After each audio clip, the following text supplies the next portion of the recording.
శ్రీమాత్రే నమ. జయ గురు దత్తాత్రేయ నమ.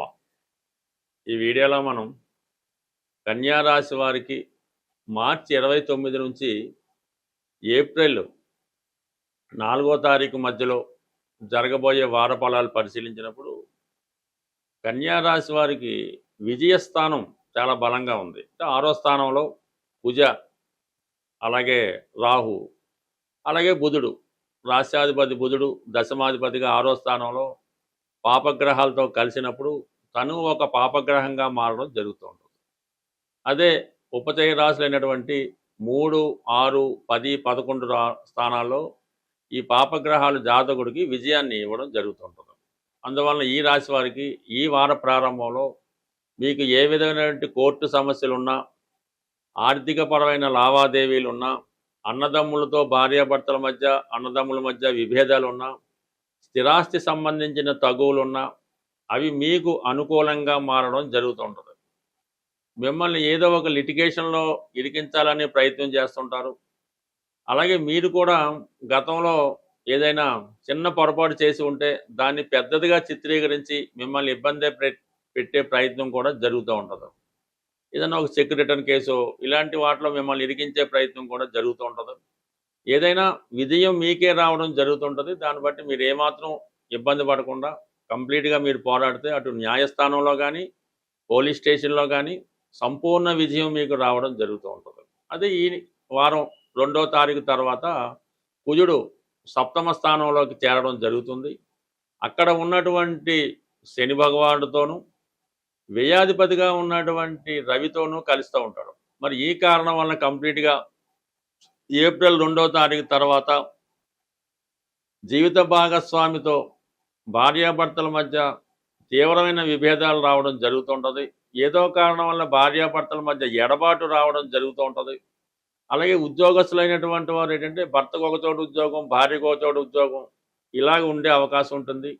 అలాగే వివాహ ప్రయత్నాలు చాలా వరకు సక్సెస్ కాకుండా గతంలో కుదుర్చుకున్న సంబంధాలు కూడా పోయే అవకాశాలు ఉన్నాయి. కాబట్టి ఈ విషయంలో చాలా జాగ్రత్తగా, అంటే గతంలో జరిగిన ఒప్పందాలు రద్దవుతుంటాయి. ఆ రద్దు అవ్వకుండా అది ముందుగానే ఎవరైనా సంజాయిషి ఇచ్చుకోవాల్సి ఉన్నా మీడియేటర్ మాటలు నమ్మకుండా స్వయంగా ఒకరికొకరు సంప్రదించుకొని ఒక నిర్ణయానికి రావడం మంచిది. ఇక ప్రధానంగా శుక్రుడు అష్టమ స్థాన సంచారం, అంటే ధనాధిపతి అష్టమ స్థాన సంచారం జాతకుడికి ఒక ధనయోగం ఏర్పడుతుంది. అంటే ఒక ఆకస్మిక ధనలాభం ఒక స్త్రీ ద్వారా మీకు రావడం జరుగుతుంటుంది. అంటే ధనస్థానాన్ని శుక్రగ్రహం వీక్షిస్తుంటాడు. అందుకని మీ కుటుంబంలో ఒక స్త్రీ, అంటే మీ అక్కగారో, వదిన గారో, తమ్ముడో, చెల్లో ఎవరో ఒకరు మీకు మీ కుటుంబ పరిస్థితిని బట్టి మీకు కొంత ఆర్థిక పరంగా సహకరించడం జరుగుతుంటుంది. కుటుంబంలో ఏదో త్వరలో ఒక శుభకార్యం జరిగే అవకాశం ఉన్నందున ముందుగానే దానికి కావాల్సినటువంటి ఏర్పాట్లు చేయడం జరుగుతుంది. నేనున్నానని ఒక వ్యక్తి ఎవరో ఒకరు మీకు అభయం ఇచ్చి మీరు రేపు జరగబోయే వివాహానికో, శుభకార్యానికో, పుట్టినరోజుకో వారు మీకు ఆర్థికంగా అండగా ఉండడం జరుగుతుంటుంది. వారి యొక్క ఆర్థికపరమైన సహకారంతో మీరు తలబెట్టిపోయే కార్యక్రమం సజావుగా సక్సెస్గా చేయడం జరుగుతూ ఉంటుంది. ఇక ప్రధానంగా దశమ స్థానంలో గురువు, ఇది ప్రధానంగా అటు చతుర్థ స్థానాన్ని వీక్షించడం వల్ల చాలా కాలంగా స్థిరాస్తి కొనాలని మీ ఆలోచన కూడా కొంతవరకు ఒక సక్సెస్ అయ్యే అవకాశం ఉంది. అయితే 100కి 100 అప్పు చేసి మాత్రమే కొనవలసి ఉంటుంది. ఈ విధంగా ఈ సమయంలో మీరు ఏదైనా ఒక గృహప్రవేశం లాంటిది కూడా చేసే అవకాశం ఉంది. బట్ ఏదైనా మీరు గతంలో వేసుకున్నటువంటి ప్లాన్స్ అన్నీ కూడా తారుమారై కొత్తగా కొన్ని అమలు చేయడం రావడం జరుగుతుంటుంది. అందువల్ల ఏంటంటే ఈ సమయంలో మీరు ఏదైనా అప్పటికప్పుడు నిర్ణయం తీసుకున్న పనులు మాత్రమే జరుగుతాయి తప్ప చాలా కాలంగా ఆలోచించి ఆ ఇల్లు కొనాలి కొనాలి కొనాలి అది ఏమి జరిగే అవకాశం ఉండదు. అలాగే పలానా ఉద్యోగంకి వెళ్ళాలి అది కూడా ఉండదు. సడన్గా ఉద్యోగం రావడం, అందులో చేరిపోవడం జరుగుతూ ఉంటుంది. కాబట్టి బట్ ఏదైనా వచ్చిన అవకాశాన్ని కరెక్ట్గా సద్వినియోగపరచుకోవడం మంచిది. అయితే ఈ విషయంలో మీకు ఎటువంటి లంచాలు కానీ, బ్యాక్ డోర్ కానీ అయితే పనిచేయవు. మీ యొక్క క్వాలిఫికేషన్తోనే, మీ యొక్క సమర్థతతోనే ఈ సమయంలో మీరు కొత్త ఉద్యోగం సంపాదించే ప్రయత్నాలు అయితే జరుగుతాయి. కొత్త ఉద్యోగం కూడా రావడం జరుగుతుంది. అయితే వివాహ విషయంలో కంప్లీట్గా కొన్ని ఫెయిల్యూర్స్ కనబడుతున్నాయి.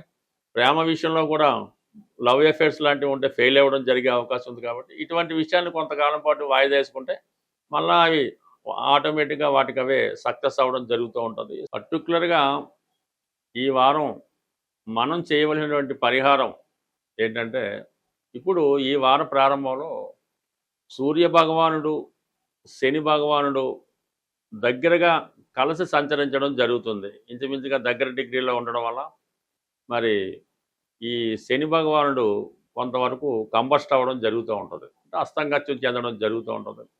దానివల్ల ఈ ఉద్యోగస్తులకి చాలా ఇబ్బందులు కలుగుతుంటాయి. రవి కూడా శని భగవానుడితో కలిసి ఉండడం వల్ల తన యొక్క సంపూర్ణ ఫలితాలను ఇవ్వడం లేకపోతుంటాడు. అంటే ఇప్పుడు రవి యొక్క కుమారుడు శని అయినప్పుడు కూడా ఈ రెండు విభిన్న ధృవాలు కలిగినటువంటి గ్రహాలు అవటం మాట. అంటే ఒకరికి ఒకరికి ఎట్టి పరిస్థితుల్లో కూడా సరైనటువంటి సమన్వయం కుదరడు మాట. అందువలన ఈ రెండు గ్రహాలు కలిసి ఏ రాశిలో ఉన్నా ఆ రాశి యొక్క కారకత్వాలు చాలా వరకు ఇబ్బంది పడుతూ ఉంటాయి. సో ఈ కారణం వల్ల ఏంటంటే ఎవరైనా సరే ఈ సమయంలో వ్యక్తిగత ఆరోగ్యం కొరకు కానీ, తండ్రి గారి ఆరోగ్యం కొరకు కానీ, లేదంటే ఉద్యోగంలో అభివృద్ధి కొరకు కానీ కంప్లీట్గా ఈ రెండు గ్రహాలని మీరు పరిహారం చేసుకోవాల్సి వస్తుంది. మనం నిరంతరం 100% పరిహారం చేసుకోవాల్సిన గ్రహం సూర్య భగవానుడు. అంటే సూర్యుడే మనకి వెలుగుని, జీవితాన్ని, ప్రాణాన్ని అన్నీ సమకూరుస్తూ ఉంటాడు.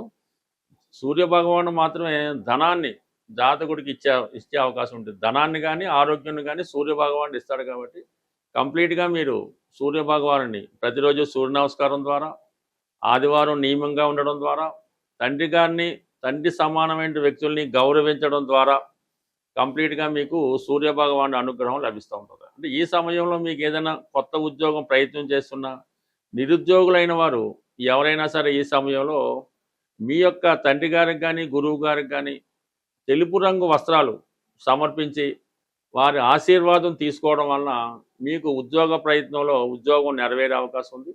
అలాగే ప్రస్తుతం మరి ఈ సమయంలో మీరు ఉద్యోగం కొరకు ఆశిస్తున్నటువంటి నిరుద్యోగులు ఎవరైనా ఉంటే మీరు శ్రీరాముల వారి పట్టాభిషేకం ఫోటో ఒకటి తీసుకొని ఆ పట్టాభిషేకం అన్నటువంటి ఫోటోకి మీకు సాధనతార రోజు కానీ, మీ నక్షత్రానికి సాధనతార రోజు కానీ, లేదంటే క్షేమతార రోజు, లేదంటే సంపత్తు తారాబలం చూసుకొని వా ఆ శ్రీరామ పట్టాభిషేకాన్ని రామరక్షా స్తోత్రం అన్నది పారాయణ చేసి రాముల వారికి, లక్ష్మణుల వారికి, భరత శత్రుని అందరికీ కూడా ఆలోచించుకొని ఒక చక్కని అంటే మీరు ఏదైతే తింటారో అటువంటి భోజనాన్ని నైవేద్యంగా పెట్టవలసి ఉంటుంది.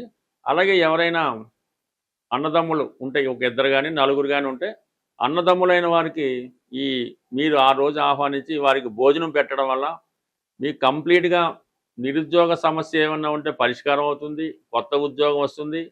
అన్నదమ్ముల మధ్య స్నేహభావం ఏర్పడుతుంది. పరస్పరం ఒకరు సహకరించుకోవడం జరుగుతూ ఉంటుంది. సాధారణంగా మీరు ఎక్కడున్నా, ఎలా ఉన్నా మీకోసం మీరు బాగుండాలి, మీకు ఉద్యోగం రావాలి అనుకుని ఒక నలుగురు ముగ్గురు ఆలోచిస్తే మాత్రం కంపల్సరీగా మీకు అటువంటి ఉద్యోగం కానీ, వ్యాపారంలో అభివృద్ధి కానీ వస్తూ ఉంటుంది. అదే కొంతమంది మీరు పాడైపోవాలి, నాశనం అయిపోవాలి కానీ ఏ ఒక్కరు కానీ, ఇద్దరు కానీ ఆ విధంగా కోరుకోవడం వల్ల కంప్లీట్గా మీరు ఎంత మంచి స్థితిలో ఉన్నా ఇలాగ నాశనం అవ్వడం జరుగుతూ ఉంటుంది. కాబట్టి సాధారణంగా అటువంటి వారికి దృష్టిలో పడకుండా మంచి వారితో స్నేహం చేయడం వల్ల అన్నదమ్ముల మధ్య సఖ్యత ఏర్పడుతుంది.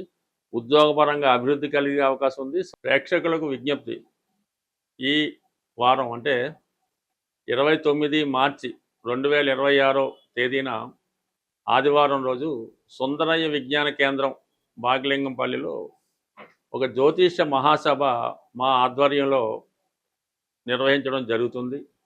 ఈ జ్యోతిష్య మహాసభ ఉదయం 9:30 నుంచి సాయంకాలం 5:30 వరకు ఉంటుంది. ప్రవేశం అన్నది పూర్తిగా ఉచితం. అన్ని సౌకర్యాలు మీకు సభలో ఏర్పాటు చేయడం జరుగుతుంటుంది. అంటే భోజన సౌకర్యాలు వగైరా వగైరా.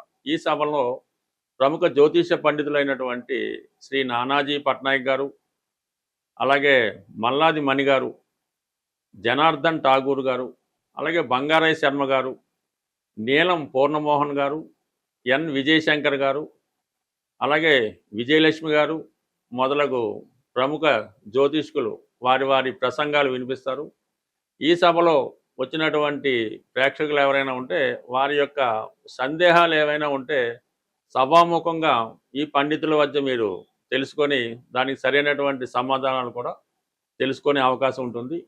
జ్యోతిషంపై ఆసక్తి ఉన్నవారు తప్పకుండా ఈ సభకు హాజరై మమ్మల్ని మా సభని విజయవంతం చేస్తారని ఆశిస్తూ స్వస్తి, శుభం.